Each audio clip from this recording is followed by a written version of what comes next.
नमस्कार दोस्तों, आज हम आपको इस वीडियो में सोमवती अमावस्या की कहानी लेकर आए हैं। एक साहूकार था। उस साहूकार के 7 बेटे और 1 बेटी थी। साहूकार के 7 बेटों का विवाह हो चुका था। उनके घर रोजाना सवेरे सवेरे एक ब्राह्मण भिक्षा मांगने आते थे। जब भी साहूकार की बहू या सेठानी उस ब्राह्मण को भिक्षा देती तो वह आशीर्वाद देते और कहते, अपने पति के कंधों राज करो। लेकिन जब उनकी बेटी भिक्षा देने आती तब कहते, अपने भाई भाभी के कंधों राज कर।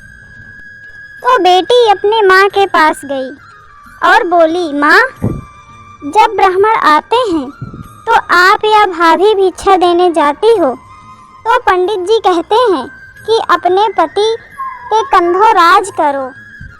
लेकिन जब मैं भिक्षा देने जाती हूँ तो मुझे कहते हैं कि अपने भाई भाभी के कंधों राज करो। तो उसकी माँ ने कहा, कल तू भिक्षा देने जाना।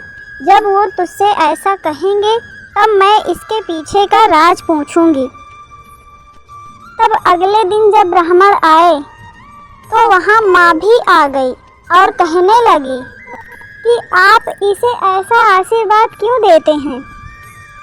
तब ब्राह्मण ने कहा, क्योंकि इसके किस्मत में सुहाग नहीं है।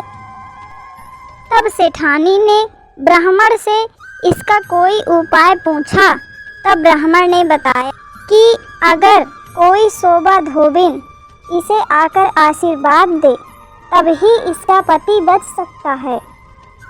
तब सेठानी ने कहा, ये शोभा धोबिन कहाँ रहती है। तो पंडित जी बोले, 7 समुंदर पार शोभा धोबी का गांव है। तब सेठानी ने अपने बेटों से कहा कि 7 समुंदर पार शोभा धोबिन रहती है, वहाँ अपनी बहन को लेकर जाना है। तो 6 बेटों ने मना कर दिया, परंतु 7वां बेटा तैयार हो गया। तब दोनों भाई बहन सोना धोबन के गांव के लिए रवाना हो जाते हैं। चलते चलते एक पेड़ के नीचे दोनों बैठ जाते हैं। वहीं पेड़ के नीचे एक सांप निकलता है, पेड़ के ऊपर चढ़ा है। उसी समय बहन की नज़र उस सांप पर पड़ जाती है।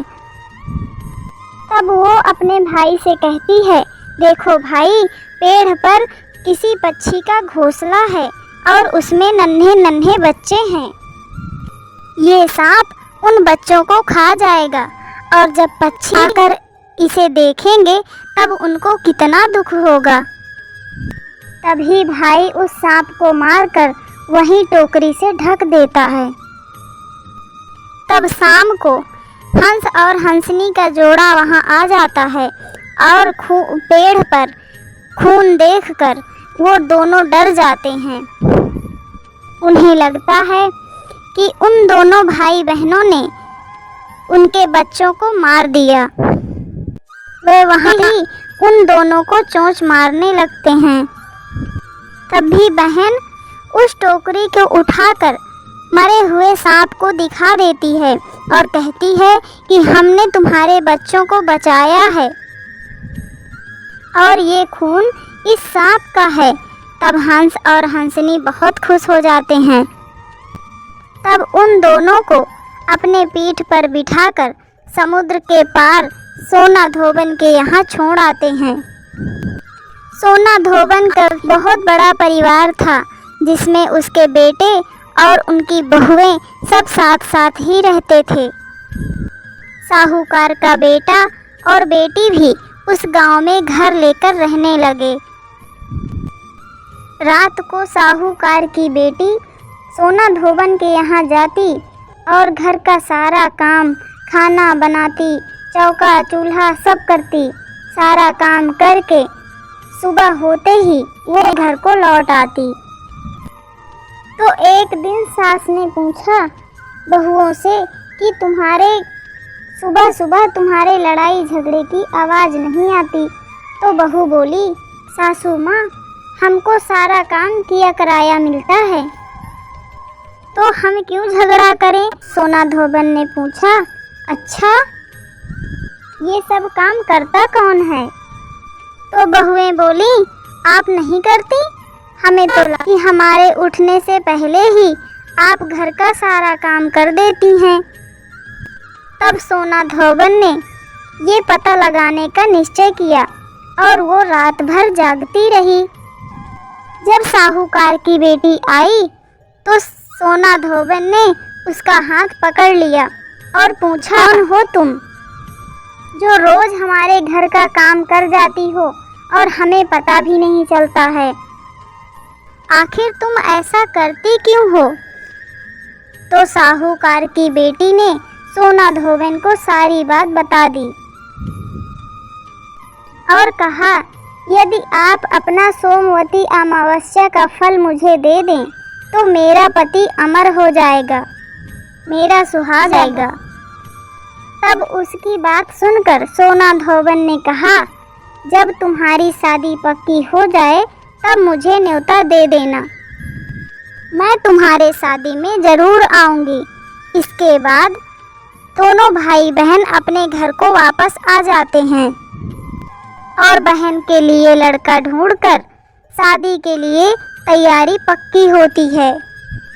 सोना धोबन को भी न्योता भेजा जाता है। शादी के दिन ठीक फिर तुरंत बाद एक सांप आता है और दूल्हे को डस लेता है, जिससे दूल्हा मर जाता है। तब सोना धोबन संकल्प लेकर दूल्हे के मुंह में पानी डालती है और वो जीवित हो जाता है। तभी से सोना धोबन के साथ साथ साहूकार की बेटी भी अमावस्या का व्रत करने लगी और साहूकार की और उसकी बहुओं भी सोमवती अमावस्या का व्रत करने का संकल्प ले ली। हे माँ पार्वती, आपने जैसे सोना धोबन के हाथों से साहूकार की बेटी का पति जीवित कर दिया, उस पर कृपा बरसाई, वैसे सब पर कृपा बरसाना। हे माता रानी, सबका कष्ट हरना। जय हो सोमवती अमावस्या का।